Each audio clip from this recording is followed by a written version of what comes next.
नमस्कार प्रिय बंधुओं, इस बार हम चर्चा कर रहे हैं अनंत चतुर्दशी। इस बार अनंत चतुर्दशी भाद्र शुक्ल पक्ष चतुर्दशी, जो कि आप सभी लोगों को ज्ञात भी है, परंतु इस बार जो अनंत चतुर्दशी पड़ रही है उसका प्रारंभ 6 तारीख को रात्रि 1:32 से 7 तारीख को रात्रि 3:28 तक रहेगा। इसलिए अनंत चतुर्दशी पूर्णतः 6 तारीख को ही मनाई जाएगी। अच्छा, अनंत चतुर्दशी मनाने का फल क्या है? महाभारत की कथा के अनुसार राजा युधिष्ठिर के राजसूय यज्ञ करने के बाद जुए में खेले हुए शकुनी के द्वारा हराए जाने पर 14 वर्ष का जो वनवास मिला था, 13 वर्ष का वनवास और 1 वर्ष का अज्ञातवास जो मिला था, उसकी कथा के अनुसार अत्यधिक दरिद्रता में रहने के कारण भगवान कृष्ण के द्वारा बताए हुए अनंत चतुर्दशी व्रत को करने से उनको पुनः राज्य, पुनः ऐश्वर्य प्राप्त हुआ। भगवान कृष्ण ने जो कथा बताई थी, उस कथा के अनुसार एक ऋषि हुए हैं कौटिल्य। कौटिल्य ऋषि की पत्नी थी सुशीला, भगवान नारायण की परम भक्त थी। अनंत चतुर्दशी भाद्र कृष्ण शुक्ल पक्ष चतुर्दशी के दिन उन्होंने 14 गांठ का धागा बना करके ऋषि कौटिल्य के हाथ में बांधने की कोशिश की, तो कौटिल्य ऋषि ने यह कहकर के उसका तिरस्कार कर दिया कि यह शायद तंत्र मंत्र के लिए द्वारा किया गया है, हमको वश में करने के लिए।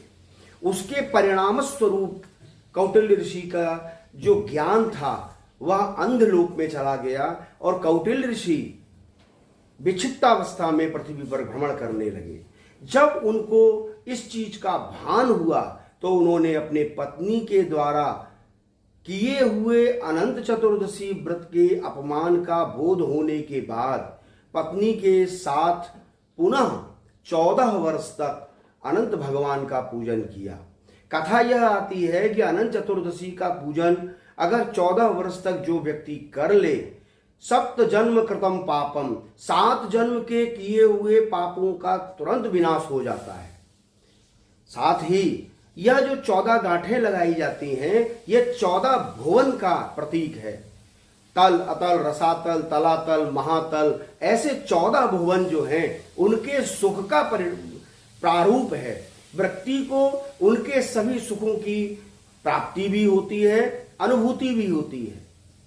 क्योंकि अब तल, अतल, रसातल इस काल में तो उनका सुख नहीं मिल सकता, परंतु इस कलिकाल के प्रभाव को कम करने के लिए अनंत चतुर्दशी का जो धागा है उसको जरूर धारण करना चाहिए।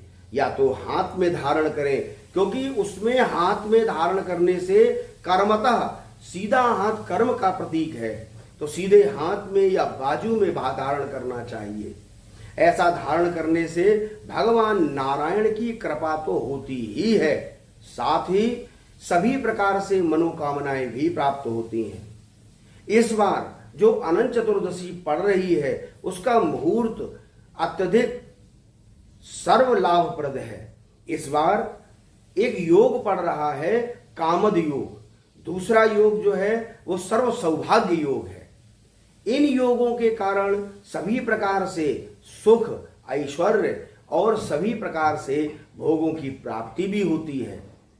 भोग का मतलब भगवान की भक्ति में भी प्राप्त करना और भगवान नारायण के, अनंत भगवान के सभी प्रकार की कृपा को प्राप्त करना।